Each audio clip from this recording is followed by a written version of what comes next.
किसी छोटे से गांव में एक बुजुर्ग धोबी अकेला रहता था। वह रोज नदी किनारे कपड़े धोने जाता और शाम को अपनी छोटी सी झोपड़ी में लौट आता। उसकी झोपड़ी के पास एक बड़ा अमरूद का पेड़ था। वह रोज दो तीन अमरूद तोड़कर खाता और सोचता, कम से कम ये मीठा फल तो हर दिन मेरे साथ है।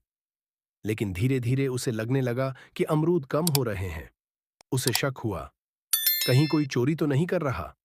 एक सुबह उसने अपने गमछे से झोपड़ी की खिड़की ढक दी और वहीं छुपकर निगरानी करने लगा। तभी एक हरा तोता उड़ता हुआ आया, पेड़ की डाली पर बैठा, एक पका हुआ अमरूद तोड़ा और फिर उड़ गया। धोबी को गुस्सा आया, पर वह चुप रहा। अगले दिन भी वही हुआ।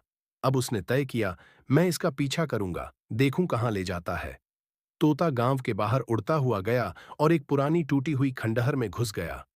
वहां एक कोना था जहां उसने कुछ सूखे पत्तों से घोंसला बना रखा था और घोंसले के पास रखे थे कई अमरूद।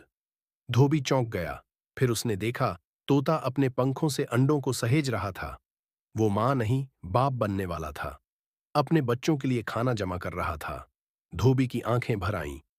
अब से वो रोज पेड़ के नीचे एक पका अमरूद रख आता था, तोते के लिए।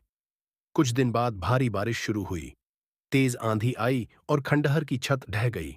धोबी डर गया, कहीं तोते को कुछ हो गया तो। वो दौड़ते हुए खंडहर पहुंचा। देखा, तोता भीग रहा था, कांप रहा था।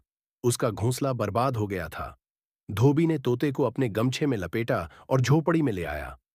कुछ दिन बाद तोते ने वहीं अंडे दिए और कुछ समय बाद उन अंडों से प्यारे तोते के बच्चे निकल आए। अब धोबी अकेला नहीं था। झोपड़ी में चहचहाहट थी, जीवन था। लेकिन एक दिन धोबी बैठा बैठा रोने लगा।